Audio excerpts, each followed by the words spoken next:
നമസ്കാരം. നാഗ്പൂർ കലാപ കേസിൽ പ്രധാന പ്രതിയായ ഫാഹിം ഖാൻ്റെ വീടും മറ്റ് കെട്ടിടങ്ങളുമെല്ലാം ഇപ്പോൾ ബുൾഡോസർ ഉപയോഗിച്ച് മഹാരാഷ്ട്ര സർക്കാർ ഇടിച്ചു നിരത്തുകയാണ്. ഈ കേസിലെ പ്രധാനപ്പെട്ട പ്രതിയാണ് ഫാഹിം ഖാൻ. ഫാഹിം ഖാന് വിദേശത്ത് നിന്നടക്കം സഹായം ലഭിച്ചിരുന്നു.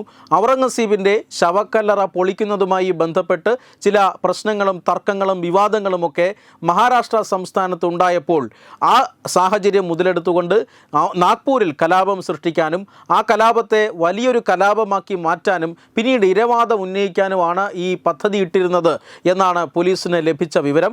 ഇതിന് ബംഗ്ലാദേശിൽ നിന്നടക്കം ചില സംഘടനകളുടെ സഹായം കിട്ടിയിട്ടുണ്ട്.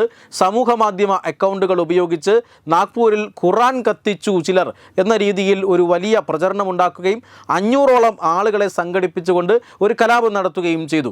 നാഗ്പൂർ പോലുള്ള RSSനും മറ്റും വലിയ സ്വാധീനമുള്ള മേഖലയിൽ കലാപം നടത്തിയാൽ, ഇത്തരത്തിൽ ഹിന്ദുക്കളുടെ വീടുകൾ ആക്രമിച്ചാൽ ഹിന്ദു വിഭാഗം തിരിച്ചടിക്കുമെന്നും അതൊരു വലിയ കലാപമായി മാറും എന്നുമാണ് ഇവർ കണക്ക് കൂട്ടിയത്.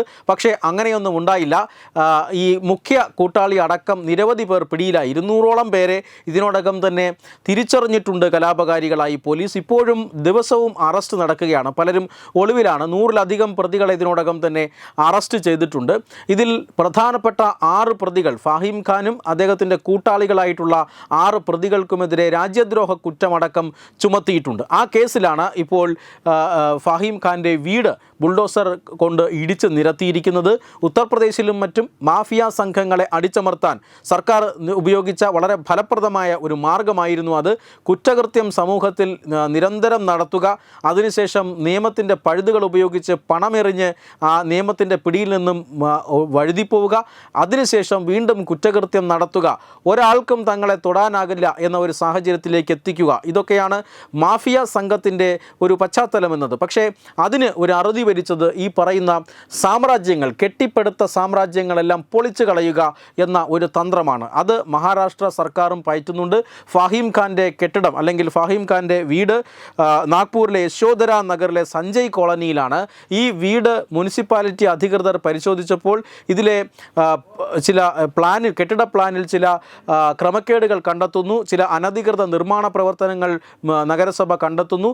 അതിനുശേഷം ഈ 24 മണിക്കൂറിനകം ഈ വസതി പൊളിച്ചു കളയണം, അല്ലെങ്കിൽ അനധികൃതമായി കെട്ടി ഉയർത്തിയത് പൊളിച്ചു നീക്കണമെന്ന് നഗരസഭ ആവശ്യപ്പെടുന്നു.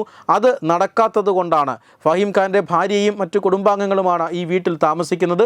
അത് നടപ്പാക്കാത്തത് കൊണ്ടാണ് ഇന്ന് രാവിലെയോടുകൂടി നഗരസഭയിൽ നിന്നും പോലീസിൻ്റെ സഹായത്തോടുകൂടി ഈ കെട്ടിടങ്ങൾ പൊളിച്ചു മാറ്റിയത്.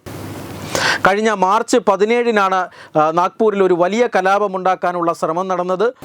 ഔറംഗസീബിൻ്റെ ശവക്കല്ലറ പൊളിച്ചു കളയുന്നതുമായി ബന്ധപ്പെട്ടുണ്ടായ വിവാദത്തിൻ്റെ ചുവട് പിടിച്ചുകൊണ്ട് വ്യാജ പ്രചരണം നടത്തി കലാപകാരികളെ സംഘടിപ്പിച്ച് ഹിന്ദുക്കളുടെ വീടുകൾ തിരഞ്ഞുപിടിച്ച് ആക്രമിച്ചു എന്നതാണ് case.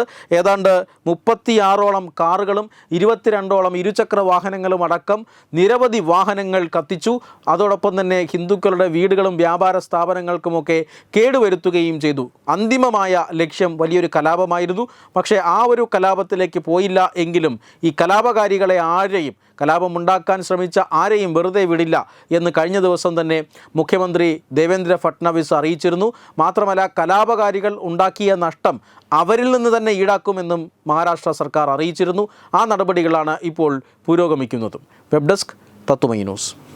Branding partner Edubix online executive education, focus physiotherapy centre Pattom, Unnat engineering Gujarat, തീർത്ഥയാത്ര.com, iron build Gujarat, PRS hospital Killippalam Thiruvananthapuram.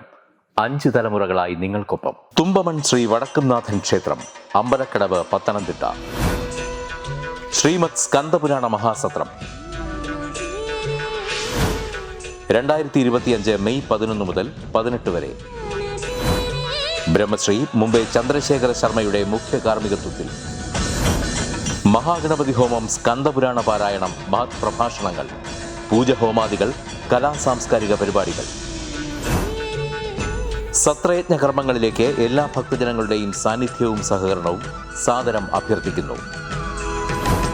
മഹാസത്രവേദിയിൽ May 18-ന് Palani അരുൾമിക Dandayudhapani സ്വാമി ദേവസ്ഥാന അർച്ചക സ്ഥാനികർ ശ്രീസെൽവ സുബ്രഹ്മണ്യ ശിവശാരിയാരുടെ മുഖ്യ കാർമ്മികത്വത്തിൽ നടക്കുന്ന അതിശ്രേഷ്ഠവും സർവൈശ്വര്യദായകവുമായ സ്കന്ദഹോമം. സ്കന്ദമഹാപുരാണ സത്രത്തിന്റെ ആദിമധ്യാന്തമുള്ള സമ്പൂർണ്ണ തത്സമയ കാഴ്ച തത്വമയി നെറ്റ്വർക്കിൽ.